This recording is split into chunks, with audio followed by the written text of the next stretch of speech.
Amen. Et donc, c'est avec ces yeux que nous allons regarder cette miséricorde. Apocalypse 22. Toujours les yeux. Jean est en exil dans l'île de Patmos à cause de la parole et du témoignage de Jésus-Christ. Donc, porter la miséricorde, ça va nous coûter même la prison, le rejet des frères, le rejet des sœurs, le rejet de père, de papa et maman. Parce qu'il est venu apporter le glaive, non pas la paix. Et donc, cette épée va transpercer. Notre regard déjà transpercé l'autre, mais c'est un regard de miséricorde. Cet homme qui court, il s'agenouille devant Jésus. Bon maître, qu'est-ce que je dois faire pour avoir la vie éternelle? Jésus lui cite les commandements, tu les connais? Ah oui, j'ai fait ça, j'ai tout appliqué depuis ma jeunesse. Jésus, on dit une chose extraordinaire, je pense que c'est le plus court des versets. Jésus le regarda et l'aima. Bon, le plus court, c'est Jésus pleura, bien sûr. Jésus pleura, mais ça y va, ça y va. Pourquoi? Parce que c'est l'amour qui fait pleurer. Et c'est le même regard qu'il pose sur cet homme. Donc ces deux versets, c'est des équivalences. Et donc Apocalypse, Jean, qu'est-ce qu'il voit? Puis l'ange me montra le fleuve de vie, limpide comme du cristal, qui jaillit du trône de Dieu et de l'agneau. Au milieu de la place, de part et d'autre du fleuve, il y a des arbres de vie qui fructifient 12 fois, une fois chaque mois, et leur feuillage peut guérir les païens. Voilà ce que nous sommes, frères et sœurs, au terme de ce week-end sur la miséricorde. Que Dieu maintenant, après ce temps de regard, laisse jaillir maintenant cette source qu'a vu Jean. Ces fleuves de vie qui ont déjà irrigué tout ce qui était saleté, tout ce qui était blocage, tout ce qui était maladie dans nos entrailles, tout ce qui était amertume, va laisser pousser maintenant l'arbre de vie, dont le feuillage va guérir les nations païennes. C'est par notre sourire, par notre bienveillance, notre délicatesse, que le cœur des autres vont être gagnés à Christ. Par c'est l'amour que vous aurez les uns les autres qu'on saura que vous êtes mes disciples. Là, on est bien, on est entre nous, on communique. On peut même dire on est même dimension. Mais attention à la vexation spirituelle. Juste en mettant la clé sur votre voiture, ça peut ne pas démarrer, ça vous énerve. Ne perdez pas votre grâce. Ne rentrez pas dans l'énervement. Bénissez ce moteur et dites-lui de démarrer, il démarre. Eh bien oui. Parce que là où sont les enfants de Dieu, l'ennemi cherche qui dévorer. Là, on est bien, on est sous la protection du sang de l'agneau et de la miséricorde. Mais n'ayez pas peur. C'est un rigolo. Il est vaincu. Il va vous faire croire. Ah bon, tu penses que toi, tu en es sorti? Tu te dis, fille de Dieu, tu vas voir. À peine vous rentrez chez vous, vous entendez un coup de fil incroyable qui risque de vous déstabiliser. Tenez fort, il a calmé la tempête. Et laissez ces germes qui ont été semés en vous. Il dit, il porte du fruit 12 fois. C'est-à-dire chaque saison, chaque mois. Autrement dit, 365 jours, on est sous la puissance de la fécondité et de la miséricorde. Et donc, laissons ces entrailles. Ne les enfouissez plus dans le doute ou le découragement. Et qu'est-ce qu'il dit? De malédiction, il n'y en aura plus. Le trône de Dieu et de l'agneau sera dressé dans la ville et les serviteurs de Dieu l'adoreront. Voilà ce qui nous attend. Dieu dit à Moïse, va dire à Pharaon, laisse my people go. Laisse mes enfants partir. Pour faire quoi? Ce n'est pas des paresseux. Pour adorer. Or, seuls les adorateurs et en esprit sont dignes du royaume. Et c'est ce que le Père cherche. Et il nous a donné cette grâce ce week-end d'être des adorateurs en esprit. C'est-à-dire des semeurs de vie et de résurrection. Parce qu'il est ressuscité. Le tombeau est vide, il n'est plus là. Ce n'est plus Anne-Marie. C'est la nouvelle Anne-Marie, née dans la miséricorde. Et pour cela, nous retournons à Éphésiens. Éphésiens 4, verset 29. De votre bouche ne doit sortir aucun mauvais propos, mais plutôt toute bonne parole capable d'édifier quand il le faut, et de le faire et de faire du bien à ceux qui l'entendent. Et donc, exhortons-nous les uns des autres, ayons des paroles de ressuscité. très vite, nous sommes comme les gens du monde. Ah ben oui, le vaccin. Ah ben oui, ceci. Ah, un tel. Et on rentre dans la négativité. Et on remplit nos entrailles d'amertume. Le bon larron, il a levé les yeux. Il a regardé cet homme. Le sang dégouline partout, les crachats partout, défiguré. Mais il ne voit pas un condamné. Il voit le Messie attendu. Seigneur, souviens-toi de moi quand tu viendras dans ton royaume. Et Jésus lui quoi? Aujourd'hui. Et donc, ma sœur, mes sœurs, mes frères, c'est aujourd'hui. Aujourd'hui. Il toque à la porte de notre cœur. Laissons jaillir ses entrailles. Ce n'est pas pour nous, c'est pour les autres. Mais il faut faire comme Paul. Il m'a été fait miséricorde. Un frère me disait une fois, après avoir rencontré beaucoup de difficultés avec des personnes, on lui dit, mais comment tu peux parler avec des gens pareils? Tu connais telle personne? On lui donne le CV de ces gens-là. Et il a pleuré. Il dit, si vous étiez à leur place, vous n'aurez jamais dit ça. Mais par ignorance, on juge, on condamne. C'est pour ça Paul dit, non, de votre bouche ne doit plus sortir aucun mauvais propos. Et donc prenons cette décision, que tout ce qui sortira désormais de ma bouche, que ça soit, Seigneur, à glorifier, à bénir, à sanctifier, pour que ces fruits semés aujourd'hui, 12 mois, portent du fruit en abondance et qu'ils soient un remède pour les païens. Et pour cela, ça demande quoi? Ça va demander de quitter tout ce qui est aigreur, comportement, colère, clameur, outrage. Tout cela doit être extirpé chez vous avec la malice sous toutes ses formes. Quand la grande fête approchait, la fête de la Pâque, on extirpait, c'est-à-dire on sortait de tout ce qui est de levain. Et donc, sortons cela dans notre cœur. Et Paul continue, montrez-vous au contraire bons, compatissants les uns pour les autres. Vous pardonnant mutuellement, on l'a entendu ce matin, pardonne-nous. Après on réfléchit, une dame me disait, dès que j'arrive à ce passage, je sorte mon père. Notre père, il récite bien, mais dès qu'on dit pardonne-nous comme nous pardonnons, il dit mon père, j'arrive pas, je sors ce passage. Jusqu'au jour où la grâce lui est tombée dessus, il est étendu par terre, il a dit oui Seigneur, j'accepte, je pardonne. S'il vous plaît, pardonnons. 70 fois, 70 fois, 70 fois. Parce que depuis la croix, l'impardonnable est pardonnable. Rien n'est impossible à Dieu. Et Paul continue. Comme Dieu vous a pardonné dans le Christ. C'était beau ce que disait le pasteur. Comme Dieu vous a pardonné dans le Christ. Et il continue au chapitre 5. Oui, cherchez à imiter Dieu comme des enfants bien-aimés. Et suivez la voie de l'amour à l'exemple de Christ qui vous a aimé et s'est livré pour vous, s'offrant en Dieu un sacrifice agréable de bonne odeur. Et donc, en quittant ici, nous allons sentir tellement bon parce que c'est l'odeur de la miséricorde. On est prêt maintenant à aller porter l'agneau sur nos épaules. Si vous avez regardé, vous avez des galons. Hein? Ça a poussé quelques galons là. Ce n'est pas pour dire moi je, mais c'est aller à la recherche de la brebis. La voisine qui me tape le système. L'autre avec qui j'ai du mal dans ma propre famille, mes propres frères et sœurs, dans mon église, dans ma communauté. Allez les porter la bonne nouvelle. Un petit sourire. Aujourd'hui, on ne dit plus bonjour. C'est dommage. Bonjour, c'est une bénédiction. Chez moi, quand on voit qu'on connaît, on ne connaît pas, on salue toujours. Si c'est une grande personne, on fait une révérence. Pachem vobiscum, dit Jésus au ressuscité. Aux apôtres qui avaient peur, la paix soit avec vous. Shalom. On peut le dire, hein? Mais on ne dit pas shalom. Ça ne va pas. Shalom, non.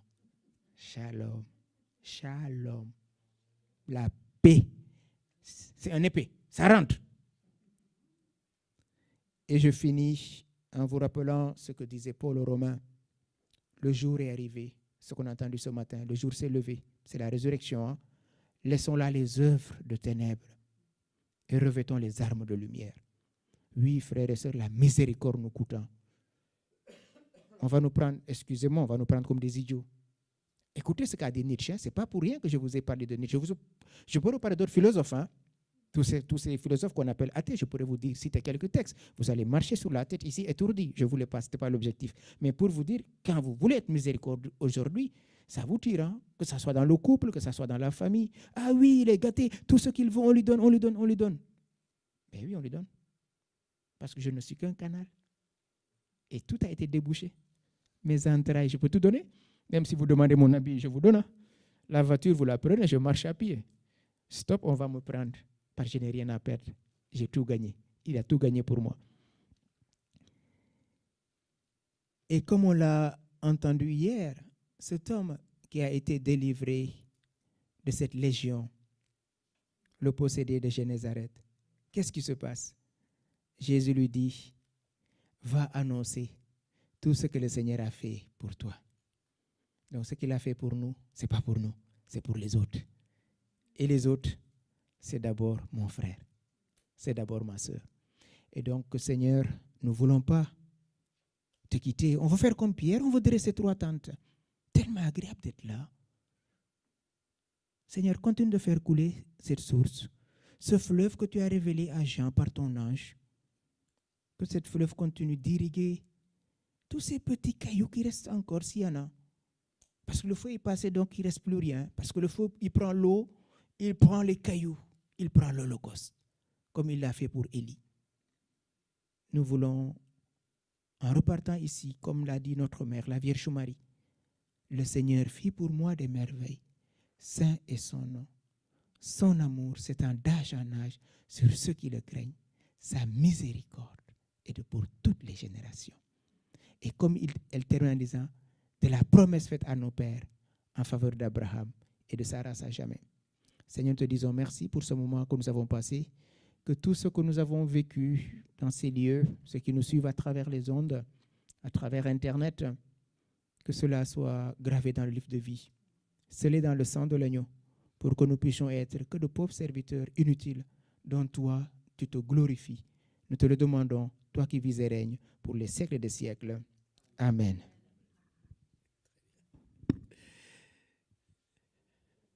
Je redoute cet instant de passer après lui toujours. Parce que la comparaison est tellement abyssale. Alors, est-ce qu'on peut remettre, la miséricorde, le texte de la miséricorde, le deuxième diapo. Donc, je vous l'ai dit tout à l'heure, j'étais un petit peu pressé parce qu'avec le temps, et puis il y a toujours ce temps, et puis manger, moi je pourrais me passer de manger, mais c'est parce que je suis obligé de suivre les autres. Ce qui est terrible, c'est que quand vous rigolez, je ne sais pas pourquoi vous rigolez, je ne sais pas si vous avez de compassion, je vois qu'il n'y a pas beaucoup de compassion. Alors, deuxième, non, miséricorde, pardon. Je ne sais pas, non, mais il y a lui qui sait. Voilà. Voilà, merci. Alors, tu vas jusqu'à... Vas-y, avance. Encore. Voilà. Heureux les miséricordieux, car ils obtiendront miséricorde. Alors, la miséricorde, c'est très simple, ne peuvent la pratiquer que ceux qui sont blessés. Qui est blessé parmi vous? Oh, pétard, blessé, on va faire l'inverse. Qui n'est pas blessé? Bon, si tu lèves la main, c'est soit que tu n'as pas compris ou tu as besoin de délivrance. Parce que pas besoin d'aller chercher plus loin. La blessure se vit dès que vous sortez dans la vie vous blesse, la famille vous blesse, vos collègues vous blessent, vos voisins vous blessent, et tous les autres vous blessent. Ce qui est normal. Après, il faut passer cette attitude très bébé. Oh, moi, je n'ai pas dans cette église parce que je suis blessé. Mais tu vas aller où? Tu vas au cimetière pour ne pas être blessé. Tu n'as qu'à mourir, tu ne seras plus blessé. La blessure est nécessaire. Arrêtez de vouloir vous y échapper. La blessure est nécessaire, elle révèle la chose la plus terrible, le taux d'amour et de miséricorde qu'il y a en nous, surtout pour pardonner aux autres. Alors, bien sûr, moi je fais exprès pour rigoler, quand les gens disent oui, pardonne-nous comme, c'est comme, hein, on voit bien qu'on en est loin tous, certains sont même très loin. Mais vous voyez, il faut s'en approcher. Moi, j'ai vécu une blessure d'église, ça m'a valu 10 ans. Si vous en faites moins, ce que je ne croirais pas en vous. Parce que vous êtes de la même chair que moi. C'est comme un deuil, il faut au moins 5 ans. Vous voyez, tout ce temps, ce n'est pas un temps perdu, c'est un temps où nos cœurs sont dilatés.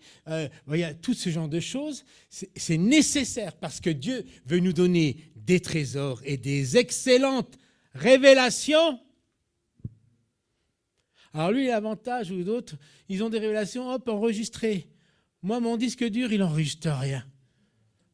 Mais non, il n'y a rien à faire. J'ai dû accepter que je n'étais pas intelligent comme les autres. Parce que je suis comme les autres. Parce que moi, j'ai bac -5, j'arrive pas à retenir le truc. C'est impossible.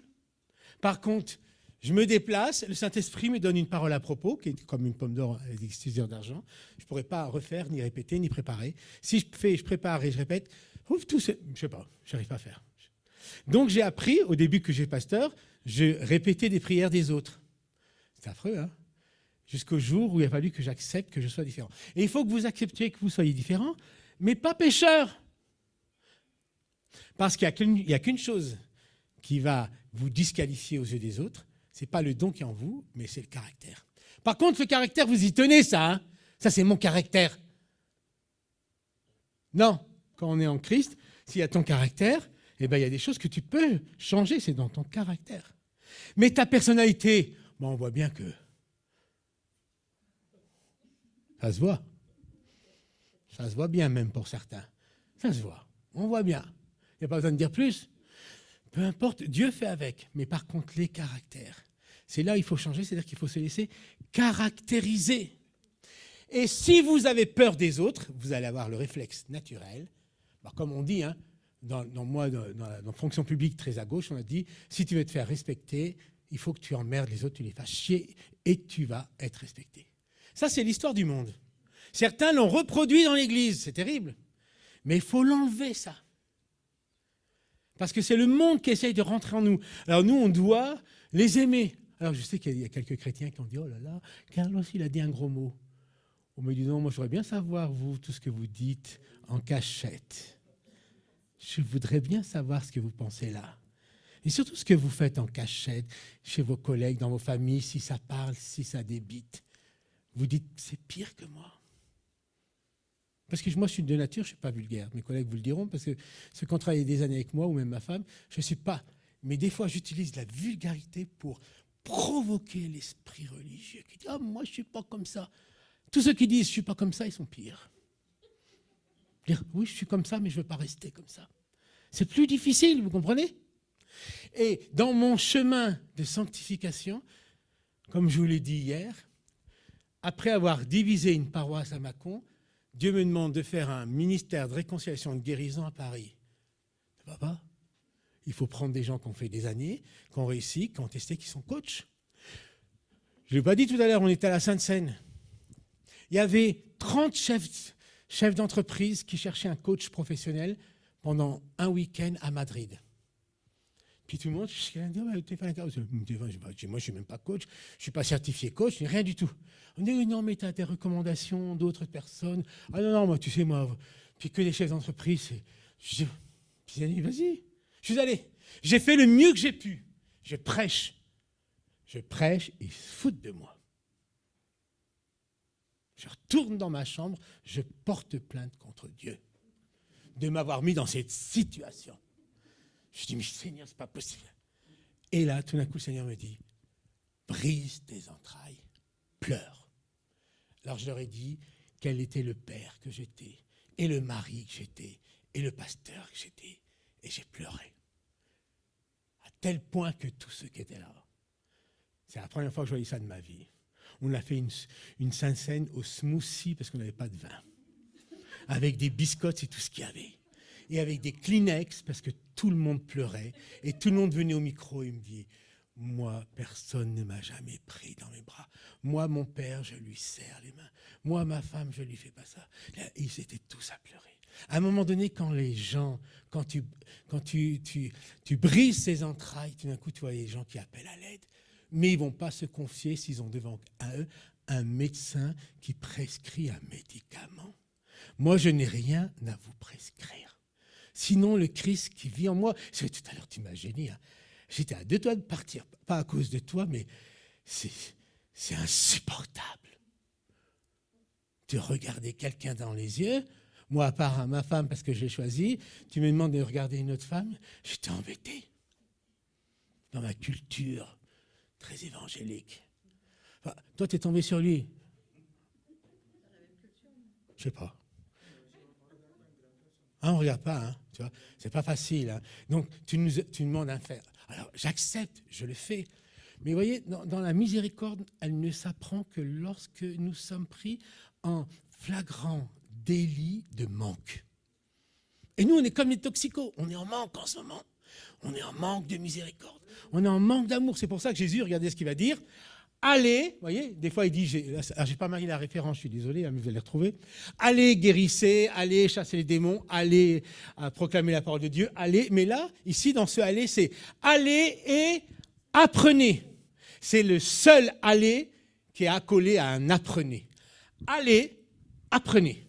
Donc c'est une leçon. Il faut que vous preniez une leçon. Il faut que vous preniez une leçon de vie. Il faut que vous ramassiez une claque par les... Je vous dis hier, quand je vous ai dit le petit gars qui était trisomique, qui m'a fait des oreilles et des machins, j'ai trouvé ça, j'ai pris une leçon. J'ai pris une leçon lorsque quelqu'un va... personne qui parlait mal, je ne sais pas comment on dit, qui m'a donné une prophétie avec le langage des signes. J'ai craqué. Comment Dieu pouvait se révéler à une personne et qui me parlait avec un langage des signes, j'avais besoin d'un autre traducteur. Waouh! J'ai craqué aussi lorsque je mettais la main comme ça sur quelqu'un. Je vais prendre ta main. Je mettais la main comme ça. Quelqu'un m'a repris, me dit, tu ne mets jamais la main, tu mets ta main en dessous. C'est elle qui doit te dire quand ça se termine. Je n'avais jamais fait attention à ce détail quand j'allais visiter les gens à l'hôpital. Moi, je mettais ma main au-dessus. Il m'a dit, mets-la en dessous. Et vous voyez, on apprend, allez et apprenez. La miséricorde, elle ne peut se développer en vous que lorsque vous apprenez et lorsque vous avez surtout, je ne le sens pas, je n'ai pas envie. Alors, je ne le sens pas et je suis pas et je n'ai pas envie. Moi, j'ai essayé, je n'avais pas réussi. À chaque fois, je voulais me débiner, hop, clac. Tout ça à cause de quoi? Eh bien, parce qu'un jour, on a dit oui à Jésus. Oui, Seigneur, on veut faire ta volonté. Mais arrêtez de dire ça. D'abord, je vais vous dire une chose. Arrêtez de prier. Moi, je trouve qu'on prie trop. Arrêtez de prier. Mais si, il faut arrêter de prier. Voilà. Enfin, tout ce qu'on dit, il l'enregistre là-haut. Et puis, quand tu n'as pas envie, il te ressort la bande originale. Tiens, tu l'as dit. Tu as crié. Moi, je ne dis plus rien. Criez, ils ont besoin de Dieu. Moi, je laisse des blancs. Je fais des playbacks maintenant dans mes prières. Comme ça, les autres, ils n'ont qu'à le dire eux-mêmes. Les gens qui disent « Oh Seigneur, brise-moi », je dis « Mais tu vas pas bien, ça arrive tout seul. » C'est un truc comme ça. Vous voyez que je suis en train de vous dire « Allez, apprenez ». Je suis en train de vous dire des choses que j'ai apprises dans l'expérience. J'ai appris avec mon patron, j'ai appris avec mes collègues, j'ai appris... Merci pour la voisine, j'ai bien vu que tu parlais de moi tout à l'heure. Si, j'ai vu que tu parlais de moi. La voisine du 8e, prie pour elle, hein, parce que... La voisine du 10e, c'est bien. Elle est juive, elle n'entend rien, donc c'est bien. Mais celle du dessous, bref. Vous voyez, tout ce genre de choses, il faut l'apprendre. Si vous restez là, c'est très bien. Après, il faut vous retrouver en minorité. Vous savez, les chrétiens sont le sel de la terre. Le sel, il a 2 capacités. Soit il donne du goût, soit il conserve. Et vous allez voir, les chrétiens les plus conservateurs, c'est ceux qui sont entre eux. On est fait pour être minoritaire. C'est nous qui donnons le goût. Ça veut dire que même en minorité, nous sommes majoritaires. Il ne faut pas avoir peur de la minorité. N'importe où vous allez. Vous savez, moi, je suis allé dans le Nord, on m'a demandé, chez des chefs d'entreprise très cathos, dans une certaine bourgeoisie, ils m'ont dit, est-ce qu'on peut faire un apéro prière? Alors, oh là, il faut que je trouve un truc, une créativité. D'accord, allez, j'ai trouvé. On va dans une grande maison, là-bas, puis tout d'un coup, allez hop, bon, prenez ce que vous voulez, premier apéro. Deuxième apéro, je dis, voyez, c'est un peu dilaté. Hop. Alors je dis, allez, les mecs, vous êtes là, je vais vous demander quelque chose de très difficile. Puis ils étaient tous là, oh, quoi. Puis ils ne me connaissent pas, ils connaissent la personne qui m'a invité. Donc, c'est les gens qui tiennent les grands catalogues, vous voyez ce que je veux dire, je ne vais pas faire de pub. Et tout d'un coup, je leur dis, écoutez, allez-y, mettez-vous à genoux. Et là, t'entends. Ça faisait un petit moment. Je me mets à genoux, je les fais mettre à genoux, puis je leur dis, vous savez quand vous étiez gamin. Et là, j'ai fait la prière du Notre Père. Je dis, si vous ne le savez pas, vous dites en playback, c'est pas grave. Et puis, je les arrête juste au début. Que ta volonté soit faite. Je me mets debout, je dis, écoutez, il faut que je vous dise quelque chose. La volonté de Dieu, c'est que j'ai pris pour vous. Et là, ils sont là avec leur verre de whisky, la bouche ouverte, et moi, je leur impose les mains. Seigneur, fais ta volonté. Seigneur, fais ta volonté. Seigneur, ta volonté. Et je dis, allez, amen, levez-vous. Et ils étaient là. Non, mais il est dingue. Ah non, mais il est dingue. Il dit, mais qu'est-ce que c'est? Je dis, mais c'est ça. Je les ai provoqués à l'apéro. Ceux qui veulent plus, consulter. Ils sont tous venus me voir. Je vais dans une galerie à Paris. Tu sais, dans une galerie d'art moderne. C'est-à-dire que quand tu regardes, tu ne comprends pas du premier coup. Il faut qu'on te l'explique. Et là, il y a quelqu'un qui me dit, oh, ben voilà. Je dis, ben non, je ne connais pas, je ne sais pas qui c'est. Ah, mais ouais, tu sais, bon. Et elle ne sait pas, c'est une dame un peu comme ça, enfin, monsieur un peu. Hop, 20 minutes après, elle me dit, alors, celui-là, vous le connaissez? Elle dit, non, je ne connais pas. Je dis, oh, mon coco, si tu reviens une troisième fois, tu vas voir qui je connais. Pas manquer. Comme c'est des... Moi, j'arrive à Paris. Ah oui. Donc, il y a 18 ans, 15 ans en arrière. Les Parisiens te prennent de haut parce qu'ils veulent savoir qui tu connais, enfin, les artistes, les machins, les trucs, tout le bottin. Donc, elle me dit, alors, cet artiste, vous le connaissez? Bah, je dis non, pourquoi?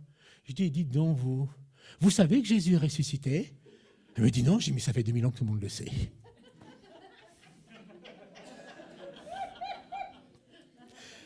Alors, elle est allée voir le directeur de la galerie, elle dit, il y a un dingue qui parle de Jésus.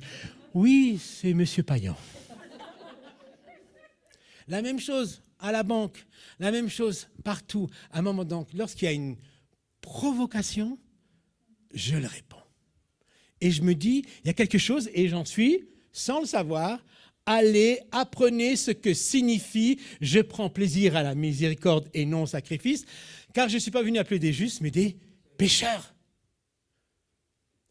Après, moi, que Dieu me pardonne, c'est enregistré, pardonnez-moi vous aussi, 1 ou 2 fois par an quand j'étais fonctionnaire pratiquant. En fin d'année, avec mes collègues, on allait, et de temps en temps, il fallait que je les ramène, tous ceux qui étaient bourrés. Mais mes collègues, quand ils étaient bourrés, tu sais ce qu'ils me disaient?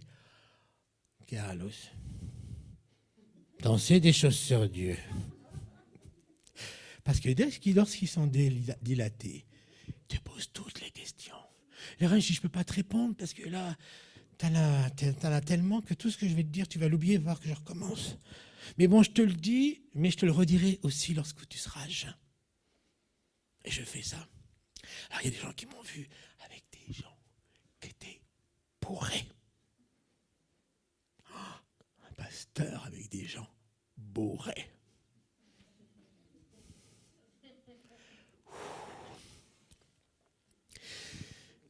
Dieu m'a poussé au maximum. Et des fois, je me dis, non, j'aurais voulu qu'il me voie avec des gens costumés ou autres. Non, voilà. Et puis, il suffit que tu ne veux pas que ça se sache, que tout le monde le voit. Moi, une fois, je me suis dit, tiens, je vais aller dans un magasin, je vais aller aux heures de l'après-midi, tout le monde est au boulot, tout ça, parce qu'il faut aussi que j'achète des sous-vêtements. Je vais acheter des sous-vêtements, il n'y a personne. Donc, je mets dans mon caddie. Ah, c'est pas vrai, il y a quelqu'un qui arrive, je le vois, qui me connaît, il fonce sur moi. Ah, Carlos! Il regarde le caddie. Oh, je dis, oh merde. Et elle regardait mon caddie pour voir ce qu'il y avait dans mon caddie. Elle voulait voir ce qu'il y avait dans mon caddie. Et moi, je ne voulais pas qu'elle voie ce qu'il y avait dans mon caddie. Et je ne pouvais pas me tailler. Et puis, à bout d'un moment, je dis, bah tant pis. Et ben, qu'elle le sache. Mais ça, je l'ai appris lorsque j'étais à l'hôpital, parce que j'ai été opéré plusieurs fois et on m'a lavé comme un enfant. Je ne sais pas si on l'a déjà fait avec vous, mais lorsque vous êtes pasteur, vous êtes connu et qu'on vous lave tout de votre corps, vous êtes humilié. Vous n'avez plus rien à dire. Allez-y. Et moi, je disais, je suis désolé, elle me dit, mais je sais, mais tout le monde nous dit ça. Surtout que l'infirmière en chef, elle dit, le 218, c'est un pasteur. Et venez me laver. C'est humiliant. Mais lorsqu'on n'a pas passé ces expériences, on peut rester religieux. Je sais être religieux, mais je ne veux plus être religieux. Je veux être spirituel auprès des petits comme des grands, parce que aussi je rencontre beaucoup de grands. Certains d'entre vous qui ne pourriez pas supporter. Je rencontre beaucoup de grands. Mais je ne me laisse jamais impressionner, ni par les petits, ni par les grands. Je me laisse impressionner par Dieu. Et donc c'est ça que je voulais vous dire, c'est allez et apprenez. On doit apprendre. Si vous saviez ce que signifie « je prends président à la miséricorde », vous n'auriez pas condamné des innocents. Et moi, je vais vous dire une chose ici, vous êtes tous coupables, et moi aussi. Vous avez condamné des frères par votre sévérité, votre condescendance, et parce que vous pensiez que vous étiez au-dessus d'eux. Mais pour qui vous vous prenez? Parce que le jour où c'est toi qui vas passer au crible, je te rappelle que tu seras jugé à la mesure dont tu juges les autres. Donc moi, j'ai changé de mesure. D'ailleurs, c'est drôle parce que tout à l'heure, il y avait une sorte de balance. Mais je juge moins, voilà, moins sévèrement. Je juge moins sévèrement. Je juge moins sévèrement. Si vous savez le nombre de parents qui m'ont dit que leurs enfants, le nombre de femmes sur leur mari, ou les maris sur leurs femmes, et si, et là, les autres sur les pasteurs, et les tout, j'ai tout entendu. J'ai dit, oh, baisse. Tu dois apprendre. La miséricorde, ce n'est pas un don. Tu dois aller et apprenez. Et dans l'apprentissage, tu auras, comme les disciples, oh tiens, qui c'est celui-là qui arrive? Un fantôme, 0. Discernement, 0. C'est pour ça, moi, tous les gens qui vous diront qu'ils ont du discernement, méfiez-vous d'eux. Il vaut mieux pas avoir de discernement et aller les chercher dans la prière, parce que le discernement, il est pour chaque situation, il faut aller le chercher en permanence. Sinon, si tu fais un discernement, je vais dire, tu fais du copier-coller, tu détruis des vies.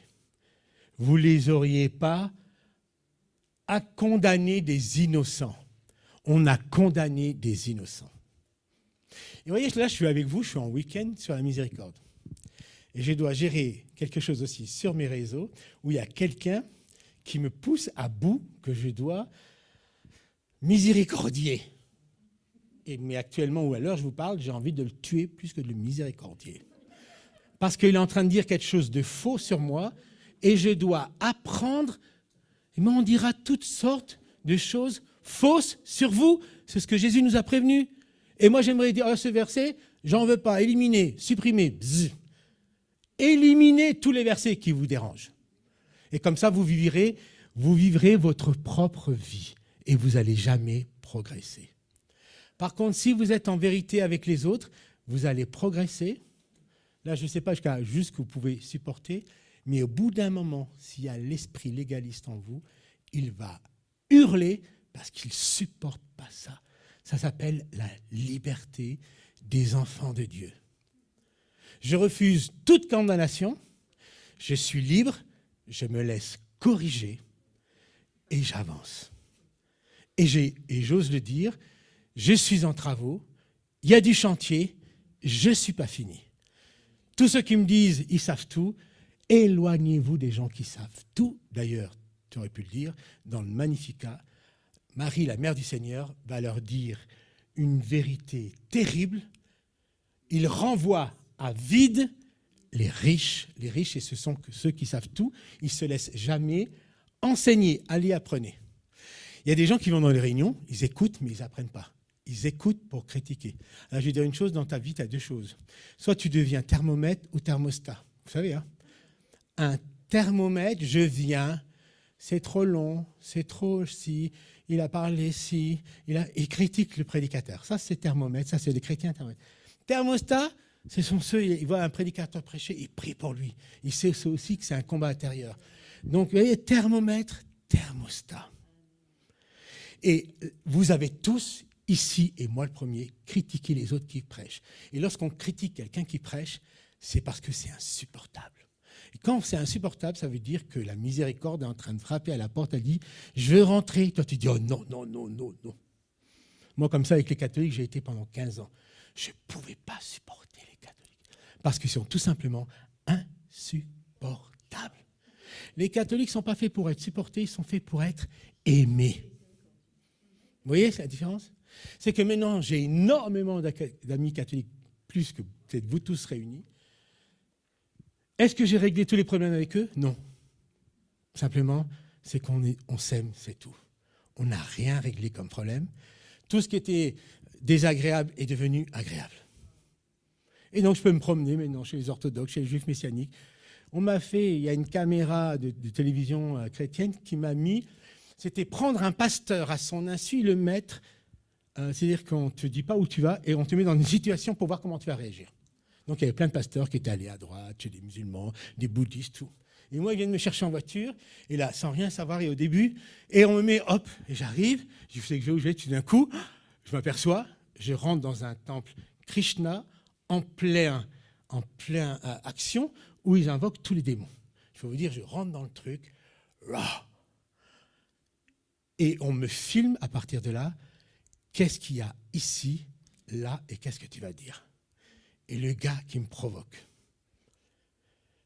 Wow. Je veux dire, j'ai senti les démons parce que c'était tellement fort.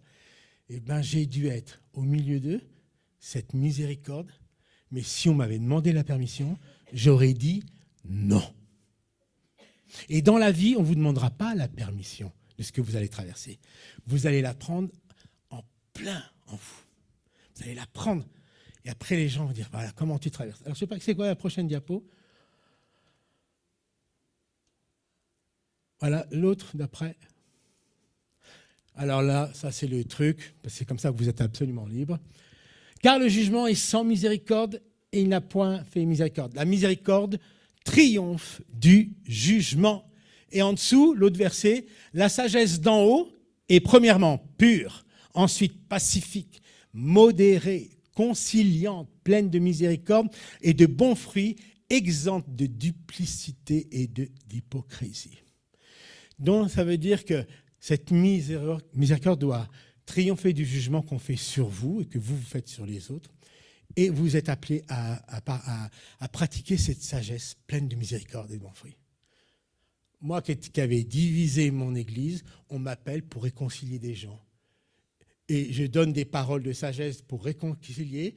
Et chez moi, c'est pas réconcilier. Alors je dis, Seigneur, mais je vais devenir bipolaire, ou je vais devenir, je sais pas, schizophrène, j'en sais rien, je comprends pas ce que tu es en train de me faire. Il est en train de me préparer pour dire, je peux t'utiliser même dans un état mauvais, c'est moi qui agis. Parce que je vais vous dire une chose, votre état d'âme n'influence pas le Saint-Esprit. Si le Saint-Esprit veut vous utiliser alors que vous êtes une langue de vipère ou n'importe quoi, il le fera. Mais ça ne justifiera pas ton caractère. L'autre côté, il y aura toujours un penchant et tu vas apprendre. Et moi, j'ai mis 10 ans à apprendre et là, en 10 ans, mon œuvre a multiplié partout. Jusqu'au jour où mon neveu m'a provoqué, il m'a dit « Tonton, comment tu peux parler de réconciliation alors que tu ne l'es pas ?» Et il avait raison. J'étais écartelé. Et j'ai été écartelé, j'ai pleuré, j'étais écartelé. Pourquoi?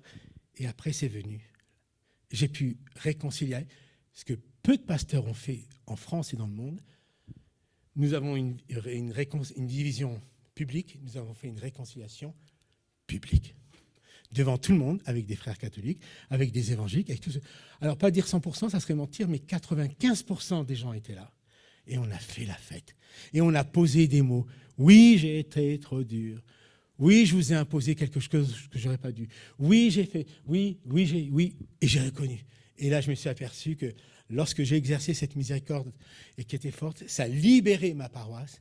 Et maintenant, je peux aller voir tous mes paroissiens, je peux leur faire la bise, ils ne changent pas de trottoir. Mais pour que quelqu'un ne change pas de trottoir, il faut que toi, il y a quelque chose qui change en toi. Et ça, c'est très dur. C'est très dur. Donc, c'est comme ça que j'apprends et je suis, si tu peux revenir à l'inverse, en arrière, Voilà, j'en suis là, moi. Allez et apprenez.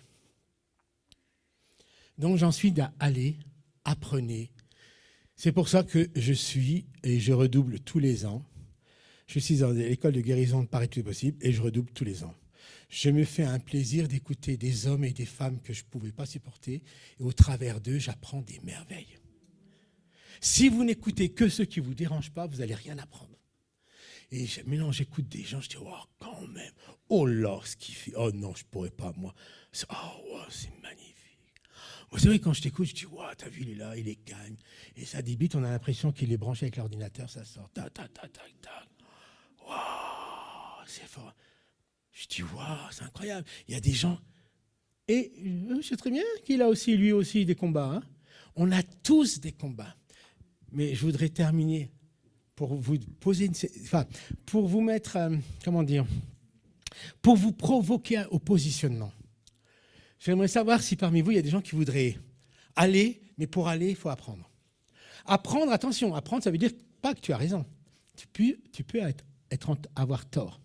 Alors j'aimerais vous dire une chose, si vous comprenez que quand vous êtes choisi, vous ne pouvez pas être disqualifié. Quoi que vous fassiez dans votre vie, quand vous êtes choisi, vous n'êtes jamais indisqualifiable. Vous êtes indisqualifiable, mais vous êtes choisi.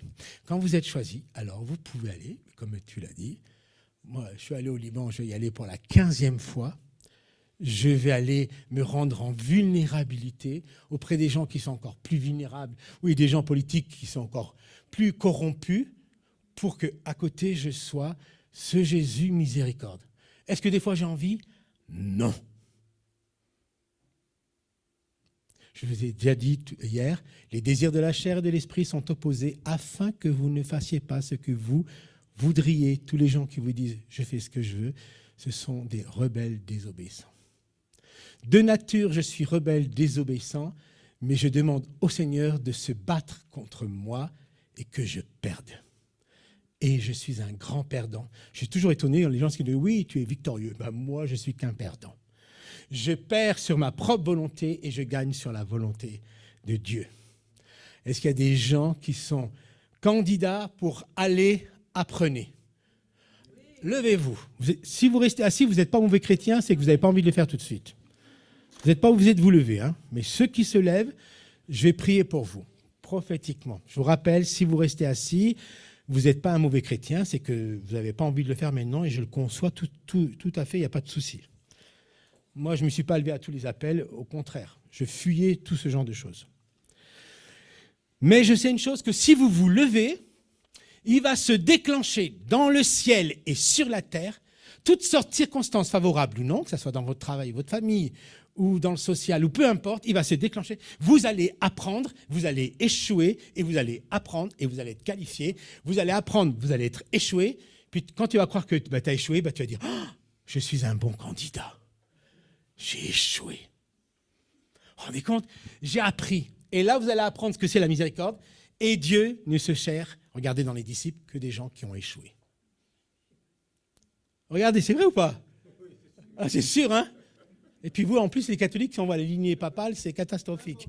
Mais chez nous aussi, chez les évangéliques, c'est catastrophique. Chez les orthodoxes, c'est catastrophique. Chez les politiques, c'est catastrophique. Donc, nos vies sont cachées en Christ Dieu, parce qu'on ne revendique rien, sinon que le Christ en nous. Alors, je prie. Et ceux qui le veulent, vous mettez vos mains comme ça pour recevoir. D'accord? Vous recevez à la mesure que vous pouvez recevoir. Père, au nom de Jésus, par la puissance du Saint-Esprit, regarde tes bien-aimés que tu as choisis. Et ils sont magnifiques. Et là, tu les formes comme tu me formes sans cesse. Et je prie pour chacun d'entre eux. Et je prie que les chemins prophétiques s'ouvrent devant vous. Les nouveaux chemins, des nouveaux défis, des nouvelles réconciliations. Là, vous êtes comme des hommes et des femmes porteurs de cette vérité. Parce que Dieu cherche des porteurs de miséricorde. Et que dans ce vase de miséricorde, selon que tu as ouvert comme ça, vous voyez, vous faites plus ou moins ouvert, votre vase de miséricorde, c'est comme ça dans la Bible, qu'il remplisse maintenant. Remplis de ta miséricorde. Remplis jusqu'à déborder. Remplis-les. Voilà, afin que vous soyez mis et mises dans des situations difficiles, catastrophiques, enfin, des trucs pas possibles. Et Dieu va venir. la grâce de Dieu, la miséricorde de Dieu va venir faire ce qui est impossible à l'homme de faire, une seule parole. Et ça suffit. Et j'aimerais libérer parmi vous des gens qui sont liés dans leur destinée, dans leur volonté, à cause d'une querelle de voisinage, querelle de voisine, querelle ecclésiale, de jalousie, tout ce genre de choses. Jalousie aussi, d'héritage. Des tas de trucs qui peuvent arriver dans les familles, dans votre vie sociale, dans votre vie amoureuse, peu importe. Là où il y a des blocages, maintenant, dans le nom de Jésus,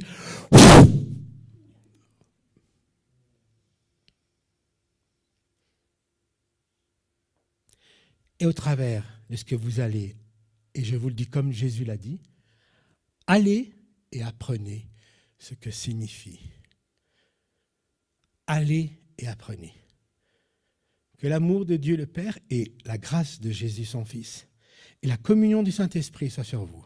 Et que l'Esprit Saint vous rappelle au temps convenable et à chaque situation tout ce que vous avez appris. Et toute l'Assemblée dit Amen. Vous pouvez vous asseoir et dire à ton voisin, t'as bien fait de venir.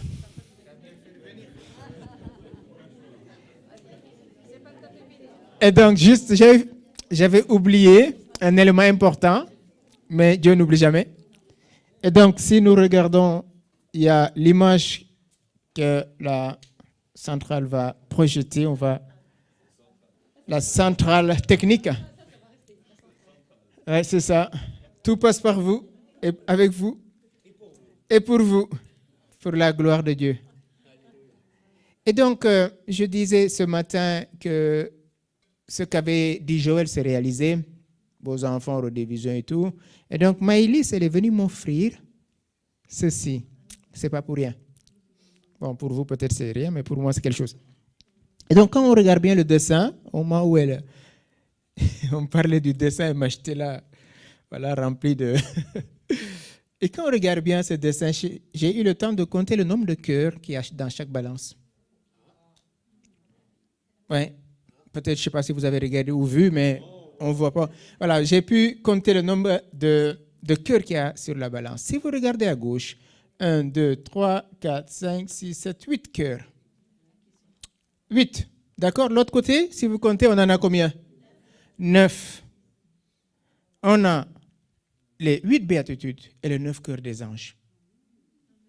Et donc, la justice de Dieu est au service de sa miséricorde. Il y aura la justice.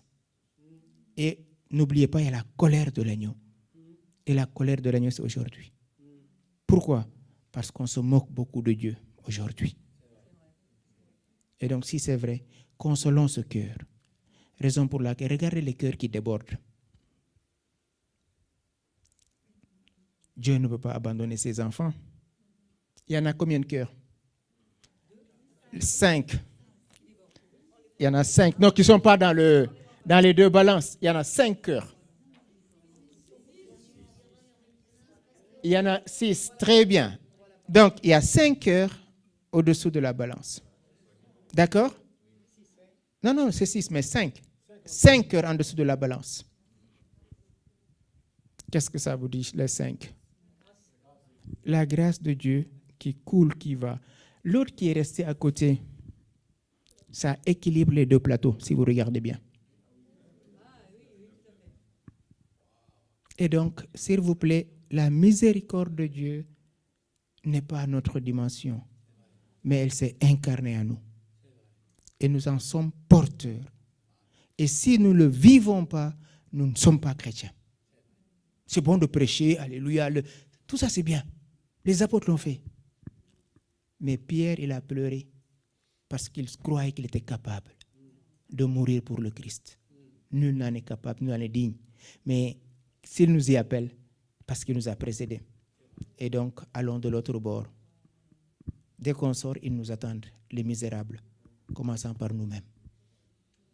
Si on n'est pas petit, on ne peut pas être grand. Si on n'est pas petit, on ne comprend pas ce que ça veut dire être petit. Et donc, demandons vraiment cette miséricorde. Et soyons des artisans. Arrêtons nos querelles inutiles. Un tel a fait, qu'est-ce que nous avons fait? Si nous tous, on projetait nos pensées actuellement devant l'écran, là, il y a ceux qui mettront la tête baissée jusqu'à la sortie. Mais non, n'ayons pas honte de notre passé. vivons aujourd'hui. Aujourd'hui, c'est la miséricorde. Les fruits, c'est 12 mois. Et le feuillage ne flétrit jamais. Donc, merci au Saint-Esprit pour ce cadeau. La balance équilibrée. Hein? Il a payé la dette. C'est la résurrection. Tout est accompli. Amen. Merci beaucoup. Maëlys qui fait. Comme quoi, il faut savoir donner sans rien comprendre. Et puis ensuite, on comprend. Hein. Ça, c'est quelque chose d'important. On n'a pas besoin de comprendre ce qu'on a donné. Et ensuite, ça devient, Maëlys, bon, hein, ça fume. Hein. Tu nous redis d'un côté, c'est les béatitudes et les cœurs des anges. Ça, c'est le côté qui doit venir chez moi. Donc, moi, j'avais vu l'équilibre. Hein. C'est la miséricorde qui les retient. Vous êtes d'accord qu'ils reviennent? Les deux, là, c'est parfait. Hein, c'est la balance. Hein, c'est... Nous sommes très différents et on n'a pas peur de nos différences. Ça, je dis ça pour eux. Non seulement vous n'avez pas peur de vos différences, moi, je n'ai pas eu peur de laisser Dieu me montrer ce qu'il voulait faire, mais plus que ça, c'est complémentaire. Il y a une complémentarité du ministère du Saint-Esprit. Les gens ici qui ont besoin, on a un sentiment de culpabilité. Comme moi, j'ai pas de bac, j'ai pas de diplôme. Lui, il a tout l'inverse. À un moment donné, j'ai dû être libéré de ce regard et même de l'Assemblée, parce qu'on me le rappelait tout le temps. Mais à un moment donné, j'ai compris qu'il fallait accepter et d'être avec mes frères. Et ce sont mes frères les plus diplômés qui me cooptent. Vous voyez? Et ceux qui ont voulu me donner un diplôme, qui m'ont condamné, puisque j'étais condamné à être au fond de la classe. Et le prof s'est levé devant tout le monde et a dit, tu seras, il m'a dit, il y a timide, introverti, que va-t-il devenir? Et je devais faire signer cet acte de condamnation à ma famille. Que va-t-il devenir? Vous voyez? Et donc, j'étais allongé à terre sur du carton, devant toute la classe. Et je préfère être allongé là sur la moquette quand on est tout... Mais il a fallu que je le porte. Et je dis ça parce que peut-être certains d'entre vous, à cause de votre niveau social, moi j'ai été agent d'entretien pendant 15 ans, j'ai nettoyé les WC des autres.